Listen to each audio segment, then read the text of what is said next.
This is the funny circular thing that we're ready to say to you finally. We want you to not care about the manifestation so you can get better manifestations. Isn't that screwy? Yeah.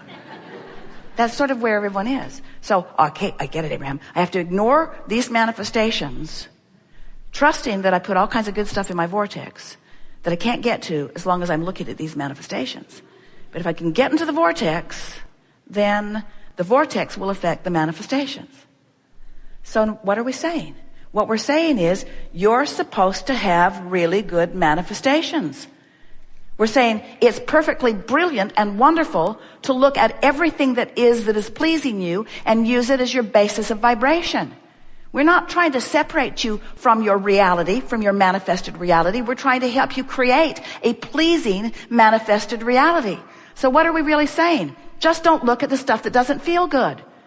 When you look into what is, and you're looking at the birds, and you're looking at the ocean, and you're looking at the beautiful sky, and you're looking at the magnificent world you are living in, and you're looking at the beautiful people, and looking at the beautiful children, and listening to the comedy and the music and all of the wonderful things that surround you, you're looking at manifestations, and you're utilizing manifestations to align you with the vortex. In other words, this is the thing that we really want you to hear. We're not off in Never Never Land. We're not sitting on the clouds with our feet dangling over the edge. We're not some nebulous mist. We are involved in every intricate detail of your delicious manifestations. That's why they feel so good to you. We're right there listening to your beautiful melodies, listening to the rapture in your heart. We're right there with you in your orgasms. We're right there with you in your taste buds when you're eating all of that delicious food. We're right there with you, right there with you, right there with you. We're not trying to get you to be other than this manifested genius out here on the leading edge that you are. We're not trying to separate you from that. We want you to be that. We just want you to spend less time in the contrasting parts that are depriving you then of the manifestation that is coming. Is that clear? Vortex first, then manifestation follows. Vortex first, then manifestation follows. So if we were standing in your physical shoes, we would be milking our current reality for every delicious thing that we could focus upon. We would be making lists of positive aspects. We would be doing rampages of appreciation. We would be doing anything and everything that we could do to extract a keen awareness, a sharp, specific awareness in ourselves right here, right now, of the beauty of that which is.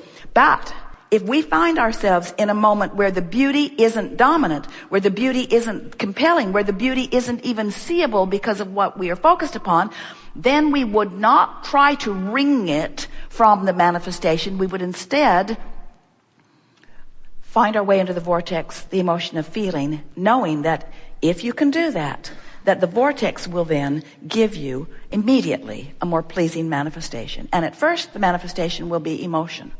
Next, it will be trains of thoughts will begin to come.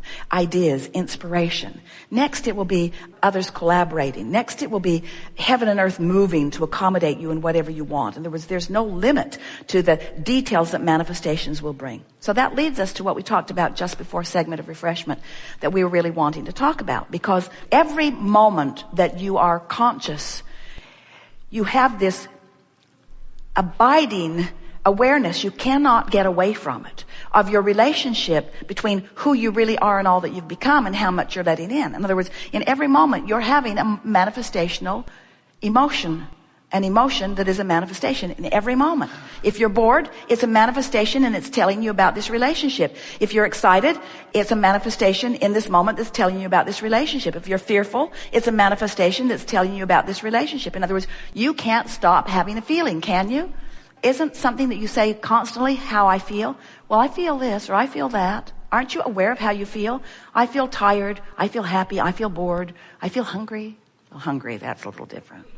I feel these emotions. I feel all day long. I feel bored at work. I feel uninspired at work. I feel inspired. I feel happy. I feel happy in talking to you. I feel unhappy in talking to you. I feel frustrated in this conversation. I feel exhilarated in this conversation. I feel. You do. You're feeling. You're having those feeling manifestations all day, every day. All day, every moment that you are conscious, you're having this awareness of this relationship, this vibrational relationship. So when you get it, that this manifestation is happening constantly, and that you have much more leeway and latitude in how you feel than just observing what is, now you've got it. Now you're free. Thank you. I'll take that. All right. Thank you very much. Very good.